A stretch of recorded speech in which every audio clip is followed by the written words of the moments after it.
నిన్న జరిగినటువంటి parliament March కార్యక్రమం లోపల నీట్ యూజీ పేపరు లీక్ సంబంధిత అంశము ధర్మేంద్ర ప్రధాన్ రాజీనామా చేయాలని ఆత్మహత్యలు చేసుకునేటువంటి నీట్ అభ్యర్థులకు నష్టపరిహారం ₹1 కోటి ఇవ్వాలని చెప్పేసి ప్రధానమైనటువంటి డిమాండ్ల చేత cockroach Janata party parliament March అనేటువంటి చేయడం జరిగింది. ఈ పార్లమెంటు మార్చ్ కార్యక్రమం హింసాత్మకంగా మారింది. చాలామంది దేశంలో ఉన్నటువంటి యువత ఈ కాక్రోచ్ జనతా పార్టీలో చేరి మరి సోనం వాంగ్చుక్కు అభిజిత్ దిప్కేకు మద్దతు తెలపడం అనేటువంటిది జరిగింది.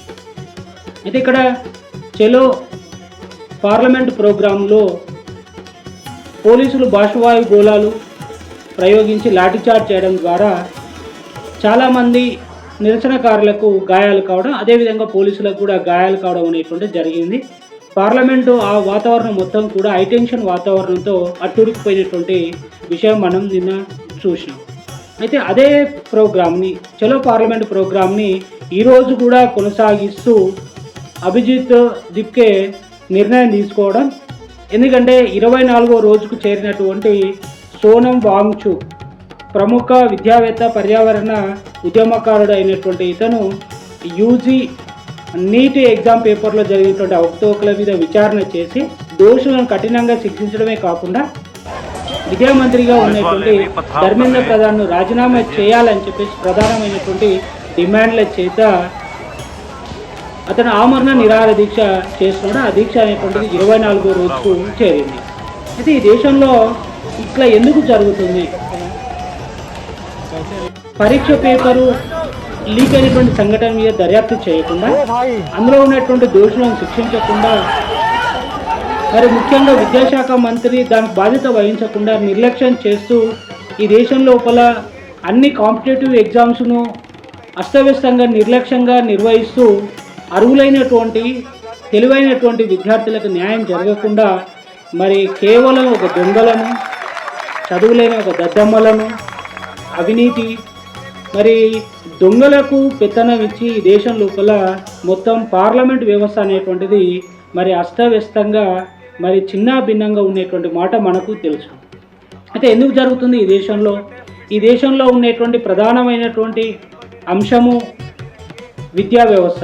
ఈ విద్యా వ్యవస్థను ప్రక్షాళన చేసి విద్య అనేటువంటిది అందరికీ సమానంగా అందకుండా, విద్య అనేటువంటి ఒక వ్యాపారంగా, విద్య అనేటువంటి ఒక రాజకీయంలో ఒక ఎత్తుగడ్డగా విద్యార్థి యూనియన్ సంఘాలను వాడుకుంటూ ఓటు బ్యాంకుగా మాత్రం వాళ్ళు మలుచుకొని ఓట్లు వేయించుకుంటున్నారు. కానీ వారికి సరైనటువంటి నైతిక విలువలతో కూడినటువంటి మరి జ్ఞానంతో కూడినటువంటి విద్య అనేటువంటి వారికి సక్రమంగా అందకుండా దూరం చేస్తున్నటువంటి పార్టీలే ఈనాటి రాజకీయ పార్టీలు.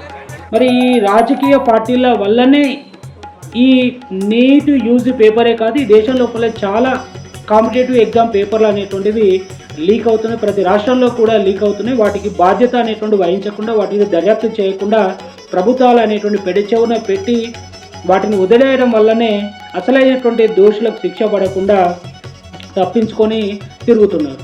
మరి దానికి దాదాపుగా ఈ దేశం లోపల కోట్ల మంది విద్యార్థులు బలయ్యి ఉద్యోగాలు రాక, సీట్లు రాక తమ యొక్క తెలివిని, అసహనాన్ని ప్రభుత్వానికి వ్యతిరేకంగా వెళ్ళగట్టడం అనేటువంటి జరుగుతుంది. అయితే ఇక్కడ జంతర్ మంతర్ దగ్గర చేసినటువంటి దీక్షను అభిజిత్ దిప్కే మరి కేరళ భవన్కి ఆ దీక్షను అనేటువంటి శిబిరాన్ని మార్చడం అనేటువంటి జరిగింది. అయితే ఈ అభిజిత్ దిప్కే ఒక పోరాట యోధునిలాగా దేశంలో ఉన్నటువంటి విద్యార్థి సంఘాలను ఐక్యం చేస్తూ ముఖ్యంగా వామపక్షాలకు సంబంధించినటువంటి విద్యార్థి సంఘాలతో కలుపుకొని ఆమ్ ఆద్మీ పార్టీ, తర్వాత ఇతర సిపిఎం సిపిఐ పార్టీ ఆధ్వర్యం లోపల పార్లమెంటు మార్చ్ అనేటువంటి నిర్వహించడం జరిగింది. అది దాంట్లో హింసాత్మకమైనటువంటి సంఘటనలు జరిగినటువంటి మాట మనం చూసాం. పోలీసుల యొక్క ఆంక్షలు, పోలీసుల యొక్క పర్మిషన్ లేకుండా ఆ యొక్క పర్యటన అనేటువంటిది, ఆ యొక్క పార్లమెంట్ యొక్క మార్చ్ అనేటువంటిది జరిగింది. కాబట్టి అదే విధమైనటువంటి ప్రోగ్రామ్ను మళ్ళీ ఈరోజు కూడా కొనసాగించడం, ఈరోజు కూడా అదే రకమైనటువంటి పార్లమెంటు మార్చును కొనసాగిస్తాము అని చెప్పడము మరి దానికి ఉన్నటువంటి తీవ్రతకు నిదర్శనంగా చెప్పుకోవచ్చు. కాబట్టి ప్రభుత్వం ఇకనైనా ఈ అంశాల మీద పెడచోన పెట్టకుండా సోనం వాంగ్చుక్ చేసేటువంటి దీక్ష మీద ఒక బులెటిన్ విడుదల చేసి, ఒక నివేదికను విడుదల చేసి, ఈ దేశంలో జరిగేటువంటి పేపర్ లీకుల మీద ఒక అధ్యయన కమిటీ వేసి దోషులు ఎవరైతే ఉన్నారో, ఏ స్థాయిలో దోషులు ఉన్నారో, రాజకీయ నాయకులు కానీ, కార్పొరేట్ సంస్థ యొక్క అధినేతలు కానీ ఎవరైనటువంటి దోషులు ఉంటే వారిని కఠినంగా శిక్షించాలి అని చెప్పేసి ప్రధానంగా డిమాండ్ చేస్తున్నాం. అయితే ఇక్కడ పబ్లిక్ ఎగ్జామినేషన్ యాక్ట్ తీసుకురావడం అనేటువంటిది జరిగింది. దీని ప్రకారం కూడా 1 నుండి 10 సంవత్సరాల వరకు దోషులుగా నిర్ధారణ అయితే శిక్ష పడడమే కాకుండా ₹1 కోటి యొక్క జరిమానా కూడా ఉంటుంది. మరి ఇంత పార్లమెంటు కట్టుదిట్టంగా చట్టాలు చేసినప్పటికీ కూడా మరి ఎందుకు అవకతవకలు జరుగుతున్నాయి, పేపర్ లీక్ ఎందుకు జరుగుతుందో మరి దేశం లోపల అంతుపట్టకుండా ఉంది. విద్యా వ్యవస్థ అనేటువంటిది మరి కార్పొరేట్ సంస్థల రాజకీయ నాయకుల చేతుల లోపలనే ఉంది. వాళ్ళే ఈ విద్యా వ్యవస్థను భ్రష్టు పట్టించులు. ఇకనైనా ఇలాంటివి జరగకుండా చర్యలు తీసుకొని కాక్రోచ్ జనతా పార్టీ ఆధ్వర్యంలో జరిగేటువంటి ఈ పార్లమెంటు మార్చ్ సోనం వాంగ్చుక్ చేసేటువంటి ఆమరణ నిరాహార దీక్షకు ముగింపు పలుకుతారని ఆశిస్తూ ముగిస్తుంది.